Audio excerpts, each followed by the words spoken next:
Tukisikiliza kauli alizozitoa huyu Bwana Pius Lutumo, amezungumzia masuala ya chama, akazungumza masuala ya kesi ambazo zinakikabili chama, lakini uhalisia ni kwamba tunafikiri kuna namna hajajiongoza sahihi, kwa sababu kesi yoyote ya kisiasa haiwezi kugusa shughuli yoyote ya kijamii. Unapoanza kuzungumza kwamba wanawake wanaoamini katika Chadema wasishiriki shughuli hii ambayo ni ya kijamii, maana yake unasema wanawake wa Chadema haturuhusiwi kwenda kufanya matukio yoyote ya kijamii, hatutakiwi kuwatembelea watu mahospitalini, hatutakiwi kuenda kuwaona wafungwa magerezani, wala haturuhusiwi kushiriki shughuli zozote zile zinazoitwa shughuli za kijamii. Hiyo ndo tafsiri yake.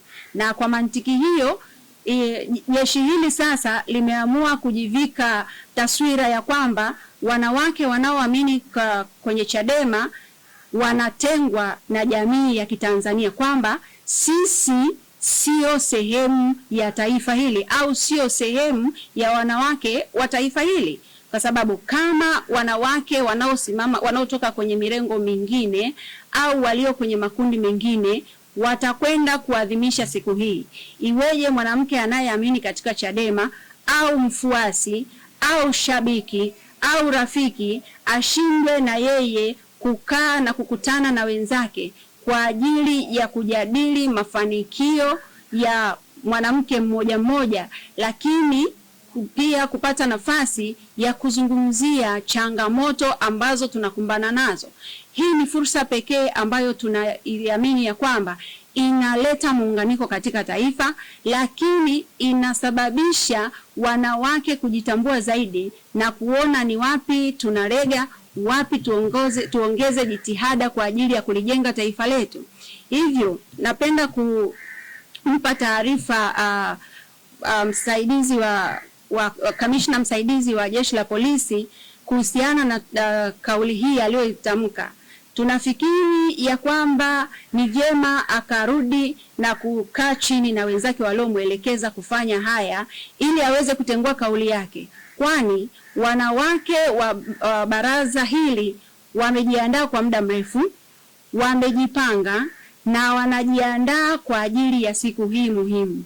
Hatuoni sababu kabisa ya sisi kuingizwa kwenye chembe zozote za kisiasa, kwani tukio hili haliendi kuzungumzia maslahi ya kisiasa kwa asilimia hizo ambazo wanajaribu kuziweka. Lakini vile vile tukumbuke kauli mbiu ya mwaka huu inasemaje. Kauli mbiu inapotoka haitoki kwa ajili ya chama fulani au kundi fulani.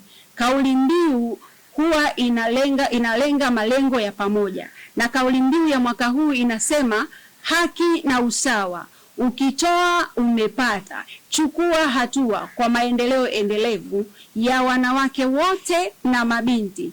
Tunaposema haki na usawa, dunia inataka kuona ni namna gani mwanamke wa Kitanzania haki zake zinasimamiwa, haki zake zinatekelezwa, na je, haki hizi zinatolewa kwa usawa? Hapa maana yake tunaiona changamoto moja kwa moja kwa jeshi letu la polisi. Tayari limeonyesha kuna shida ya usawa katika kutekeleza majukumu yake, hasa kuelekea hii siku kwa wanawake wa Chadema peke yake.